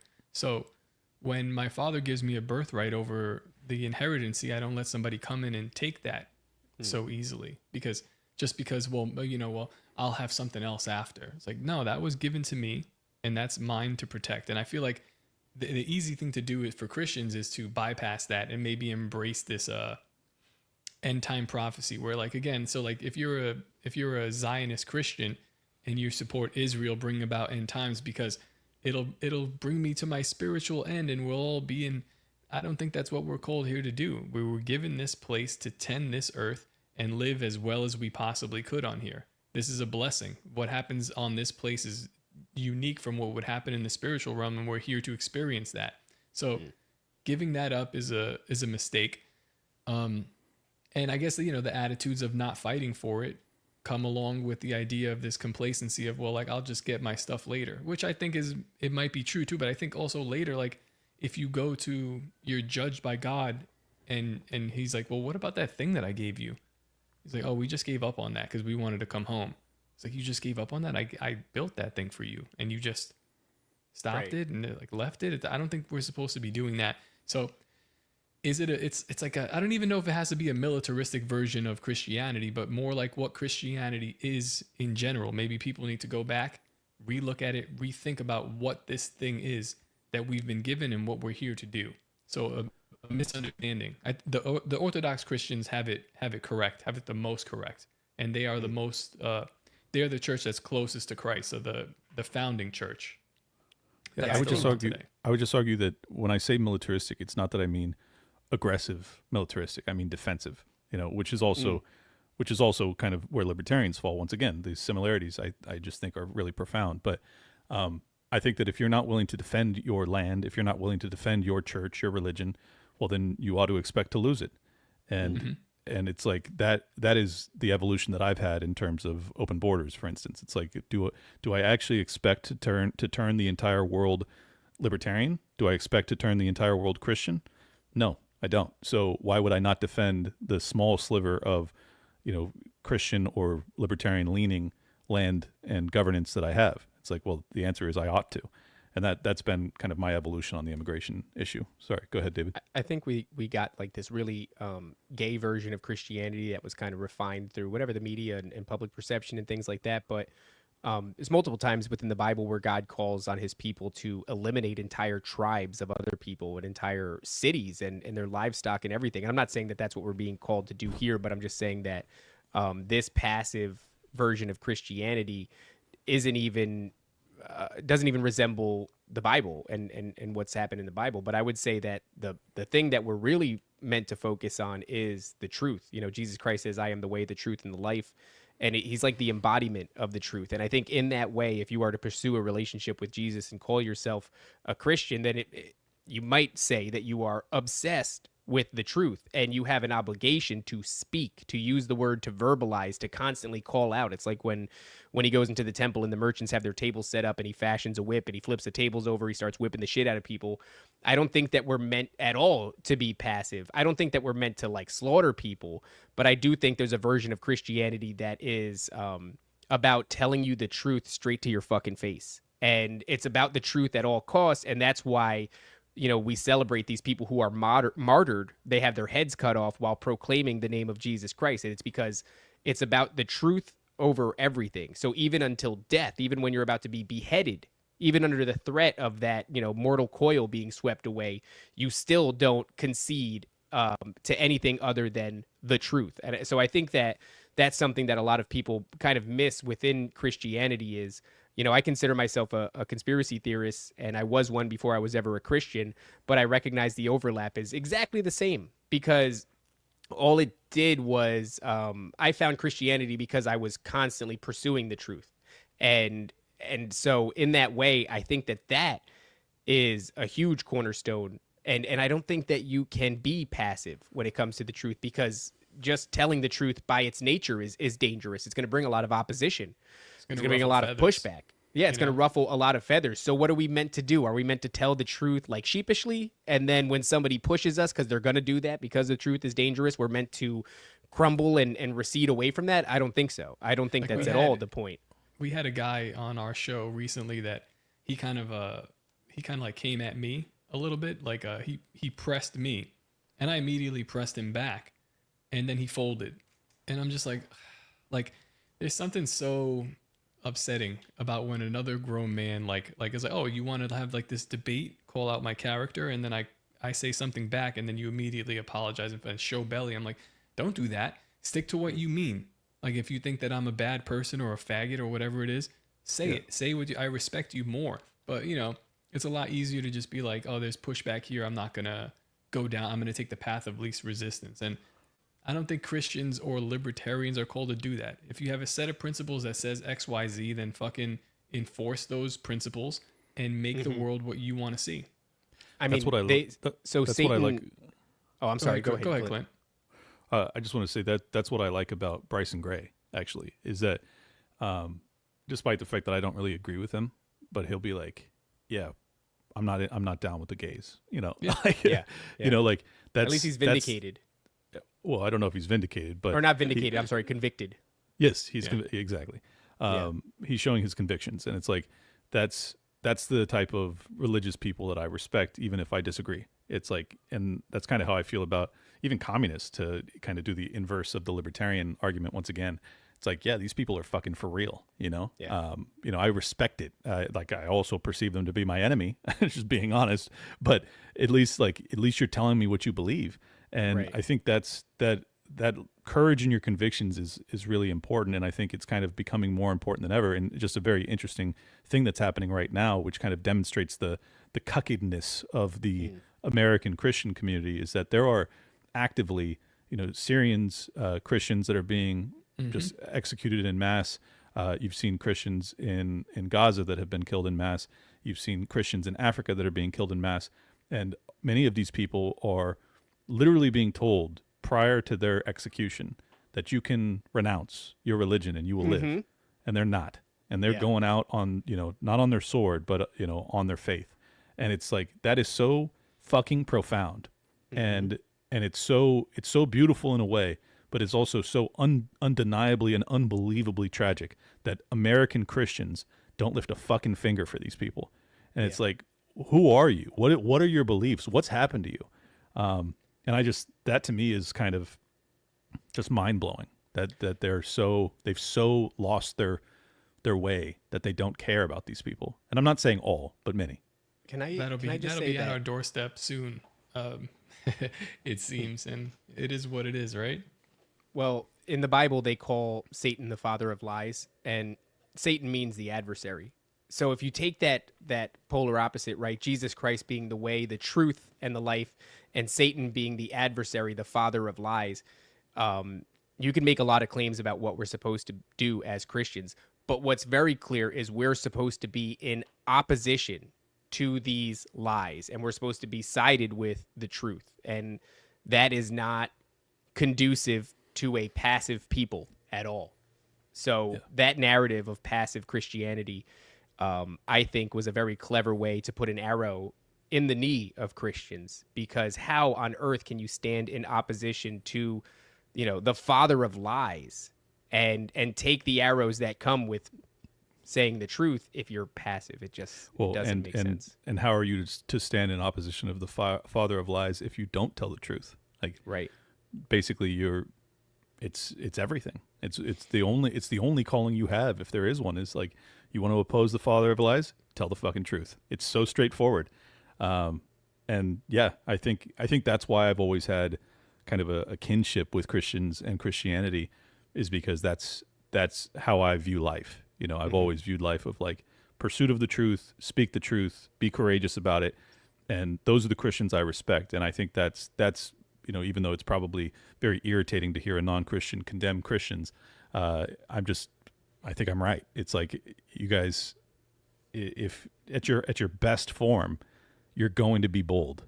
And when I see you not being that, I'm like, hey, come on, let's do this. Well, yeah, buddy. I agree. Yeah. That's why I stick my neck out there a little bit more than I should, because it's like, somebody's got to do it.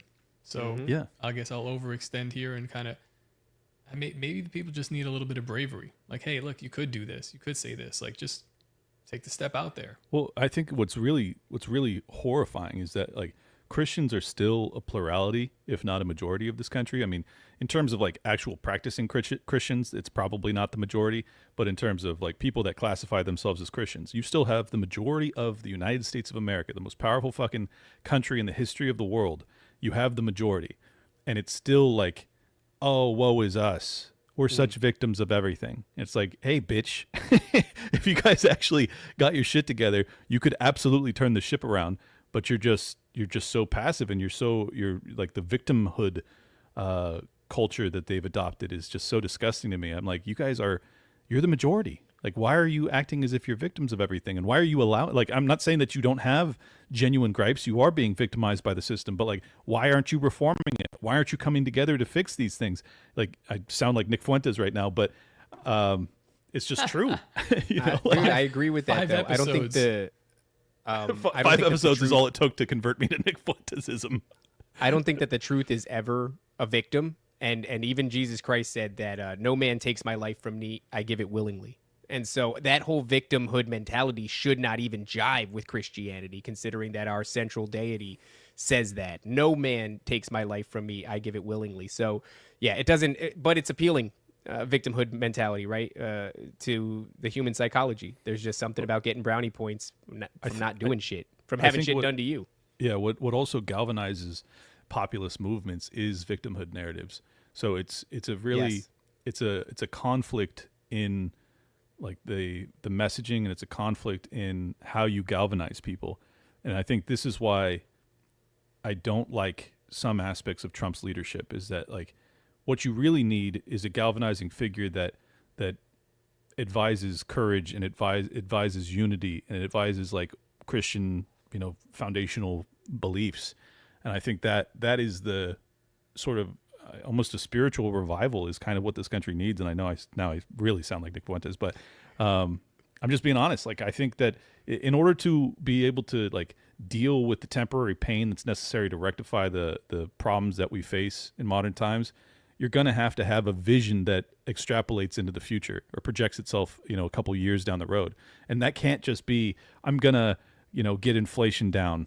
Like, you have to have a bigger vision than that. Yeah. And I don't think that the vision is like, oh, we're going to conquer fucking the Panama Canal and Greenland either. Like, that's not the vision that I'm talking about. I'm talking about like a real American Revolution 2.0. How can you light that flame in people's hearts? And I think you can do it, in a Christian framework too. I don't know. Sorry, I'm literally thinking as I talk. I was on with a guy. I was on with the guy from Rumble yesterday, and they were talking about, well, what can Rumble do? And they're like, oh, we could do all these like weird changes and implement shorts and stuff that cost money. And I'm just like, I was like, well, what is Rumble? Like, what are your, what is the personality of this platform? What do you want it to be? What culture are you trying to build? And they're kind of like, oh, I'm not sure. Like, people think we're right wing. And this is like, well, then if you're right wing, be right wing and build that. And if you're conservative, be conservative and don't be ashamed of that, and head exactly in that direction. And that's what America needs to do. America needs to decide who it is and then go and become that. Because right now we've got no idea. I would say that the revival that the American people need too is it's one that fills this void that we all have. Whether or not we know it, we all have this spiritual void. We're spiritual beings, and to me, that's not up for debate whatsoever. And we're lacking on that front. We've been stripped of our understanding of spirituality. And I do agree we need somebody who can galvanize people to the movement, but I also am worried about it. And I've expressed that worry several times when it comes to Donald Trump, because a man who can do that will become incredibly powerful, and absolute power corrupts absolutely. There was only one man who lived a perfect life, and it's not Donald Trump. And so I'm not saying that we shouldn't have Ron this Paul, thing right? happen. Yeah, actually, Ron Paul's one of these very people. good. I'll give you. But I worry about what happens when you put people in dire need of that figure and then you give them to him. It's well, I mean, concerning. that's why it's so important that whoever fills that vacuum is the real deal. And I've never been a believer in Trump to that level, as you guys know. far from it. I just think that he's superior to the alternatives that were being presented, but that doesn't mean that he's the answer. And I'm just very curious to see, because I don't think that this movement is at its apex or at its conclusion. I think that like it's going to be handed off to somebody, and I'm very interested to see who that will be. And as of now, the heir apparent seems to be J.D. Vance, but his connections with the technocrats is even more profound and concerning than that of Donald Trump. And it's like, then I start to sound like Whitney Webb, and I'm just, super black pillar and like all hope is lost. I don't want to, come across that way. I'm just trying to, be clear-eyed and address these, assess these things as they actually stand. And it's going to be really important that people like they don't just accept the lesser of two evils, but at some point actually choose good. Well, only time's going to tell. And I have a feeling it's going to be short time. I think we're going to see a lot of shit unfolding in the next few months that are going to be real big and sort of like a cultural uprooting for the United States. And so we might have that answer as to what that looks like sooner than we expected. But I know Top has to go. He's tweeting or he's yelling at us in the private chat. So why don't we bring it in for a landing? Clint, you want to take it away? Yeah. Thank you for tuning in to Dangerous RTRDs, episode 5. This one was heavier than the prior, but at least we didn't spend 90 minutes of it just bashing Jews. I think it was only about 15 minutes of that today. So not bad. We're getting better. We've improved. But I thought it was a very interesting conversation, and I hope it was interesting for you guys as well. If you'd like to support our work, I don't know if we have. Do we have a Patreon yet? Probably not. We don't have a Patreon. I know we're on Odyssey, we're on Rumble, we're on YouTube. We'll have a Patreon up and running sometime this week. For people that want to support us. Yeah, but you can go to the Nephilim Death Squad Patreon, or you can subscribe to @LibertyLockPod on X if you want to support my work. I think probably the most important thing you can do for us, besides supporting us financially, would be to share the show around. Let people know what we're doing. Especially if you look, we all have dangerous retards in our lives, and if you know any dangerous retards, it's really important that you let them know that there is a home for them, and it's called Dangerous Retards, coincidentally. So it's perfect. We made it easy to find. It's right here, baby. And leave 5-star reviews on Apple Podcasts, Spotify, everywhere else. Yes, that's right. Yeah, follow us on audio. We're gonna be we want to have a big presence on audio, but until then, we'll see you guys next week. Maybe Thursday, maybe earlier. Peace out, guys.